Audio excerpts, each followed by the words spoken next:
안녕하세요. 손오공의 하늘묵상 왕초보 유튜브의 8번째 시간입니다. 가끔씩 한 번쯤 삶을 되돌아볼 때 어떻게 보면 한편으로는 나의 삶이 교회 생활과 함께 걸어온 길이요 또 신앙생활과 더불어 해온 인생길이 아닌가 생각해 봅니다. 어린 학창시절 크리스마스 때 중고등부 회원들과 새벽송을 돌면서 새벽송을 불러주었던 그 집사님 집 창문 사이로 건네주시는 귤과 강정을 맛있게 받아먹던 일, 어느 교사 집사님 댁 방에서 삼삼오오 모여 앉아 이야기꽃을 피우다가 어쩌다가 이불 밑에서 여학생의 다리와 부딪혔을 때 가슴이 두근거리던 일, 또 시골 교회 가서 여름 피서 겸 초청 목사님의 특강을 들으면서 호연지기를 키우고 미래를 꿈꾸던 하기 수련회, 학생회 발표회 때 단막극 꽁트로 좌중을 웃기면서 어시대던 일, 그리고 직장 신후에 선교회 활동을 하면서 전국을 다니며 성지순례하고 또 모임을 통해서 처음으로 방언을 하던 일, 이러한 즐거움은 신앙생활이 주는 인생의 또 다른 팁이 아닐까 생각해 봅니다. 뿐만 아니라 예수 믿는 것은 받은 증거 많도다. 그 찬양이 인생의 고백으로 다가오기도 합니다. 아직도 많은 교회에서 하고 있는 제자반, 제자 훈련이 한때는 들불처럼 유행한 적도 있었습니다. 어떤 집사님은 직장 사정으로 전국을 다니면서 발령이 나 정근이 되었는데 이사를 가는 곳마다 그 교회에서 제자 훈련을 받아야지 교회 봉사를 할 수 있다고 해서 제자 훈련을 7번이나 받았다고 했습니다. 제자 훈련을 하면서 로마서 8장을 모두 암기하기도 하고 암송 구절이 과제로 많이 주어졌는데 한 번은 로마서 12장 1절을 암송하고 묵상하게 되었습니다. 그러므로 형제들아, 내가 하나님의 모든 자비하심으로 너희를 권하노니 너희 몸을 하나님이 기뻐하시는 거룩한 산 제물로 드리라. 이는 너희가 드릴 영적 예배니라. 이렇게 기록되어 있습니다. 여기서 우리 몸을 하나님이 기뻐하시는 산 제물로 드리라. 이것이 영적 예배다는 것입니다. 살아있는 우리 몸이 제물이 되어 제단 위에 누워야 되는 것인가? 우리 몸을 살아있는 제물로 드리다는 게 구체적으로 무슨 뜻인지 잘 이해되지 않았습니다. 저는 이 말씀의 뜻을 잘 알 수 없어서 계속 음미하고 오랜 시간 묵상하게 되었습니다. 그런데 어느 날 우연히 방송을 통해서 히브리서 13장 16절 말씀을 듣게 되었습니다. 오직 선을 행함과 서로 나누어 주기를 잊지 말라. 하나님은 이 같은 제사를 기뻐하시느니라. 로마서 12장 1절에서 말하는 하나님이 기뻐하시는 제사, 예배가 히브리서 13장 16절에 구체적으로 설명되어 있었습니다. 오직 선을 행하고 서로 나눠주는 삶이 하나님께서 기뻐하시는 제사, 예배라고 말씀하고 있습니다. 물론 살아있는 제물로서 우리 몸을 바친다는 것은 전인격적인 자기 희생이자 삶의 전부를 드리는 예배를 말하지 않겠습니까? 과거의 제사는 살아있는 동물의 죽음을 통해서 그것을 제물로 이용했고, 오늘날 여기서 말하는 산 제물로 예배를 드린다는 것은 날마다 순간마다 자신의 희생과 죽음을 확인하고 다짐하는 과정이라고 생각되어집니다.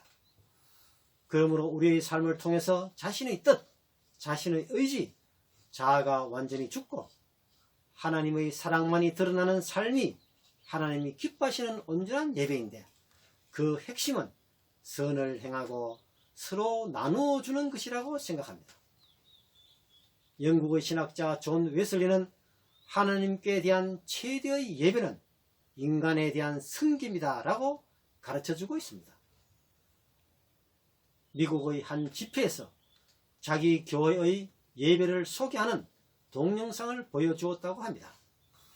거기에 참석한 많은 청중들은 성가대 모습이나 설교하는 모습, 기도하는 모습을 상상했지만 예배를 소개하는 동영상에는 월요일에는 어느 한 성도의 가정생활 일과를 보여주고 화요일에는 또 다른 성도의 출근하는 모습과 일터에서 일하는 모습, 수요일에는 학생들이 등교해서 수업하는 모습, 또 가정주부의 가사노동, 이렇게 월요일에서 토요일까지 각자 성도들의 가정, 일터, 학교의 일상 모습을 차례대로 보여주고 마지막 주일날에는 교회에 모여 찬양하고 기도하는 공예배 장면을 보여주면서 자기 예배의 모습을 소개했다고 합니다.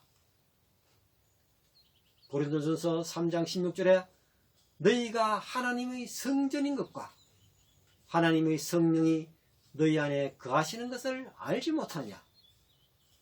여기서 우리 몸이, 우리 자신이 성령이 거하시는 하나님의 성전이라고 가르쳐주고 있습니다. 우리 자신은 하나님께서 직접 하나님의 형상으로 생기를 불어넣어 만드신 하나님의 성전입니다. 하나님이 아닌 사람의 손으로 건축한 성전보다도 상대적으로 더 중요하지 않겠습니까? 예배는 의식이나 형식 못지않게 삶 속에서 행동이고 실천이자 삶 자체라고 믿고 있습니다. Your work is your worship. 이 말은 출근해서 근무하고 또 가게에서 장사하고 세상에서 활동하는 것 자체가 예배라는 것입니다. 예배자들의 예배보다 예배자들의 삶이 더 중요하지 않겠습니까? 월요일에서 토요일까지 삶을 통한 예배가 이어지지 않는다면 주일 공예배 또한 반쪽짜리 예배라고 할 수 있습니다.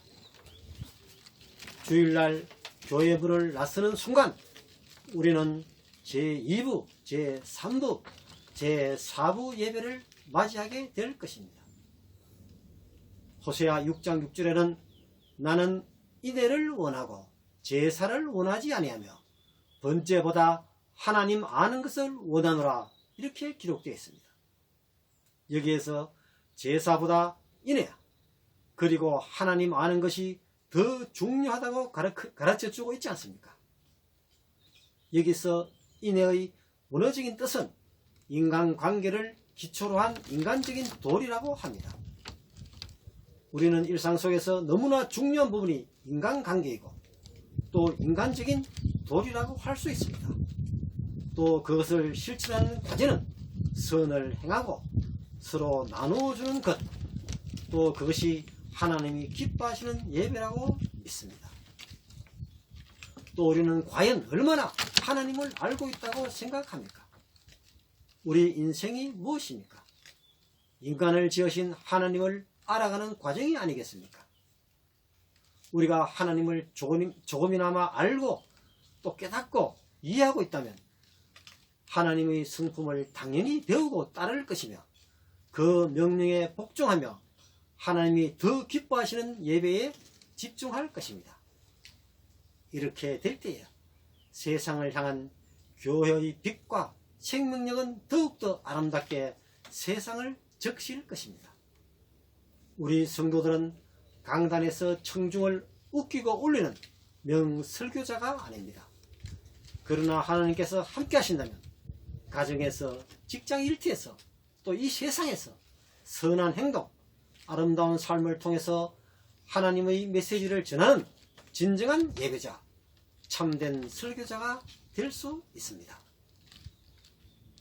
오늘도 저희 감사의 동산에서 항상 기도하시고 함께 찬양하시는 장로님의 찬양 연주를 들으시면서 오늘을 마무리하겠습니다. 감사합니다.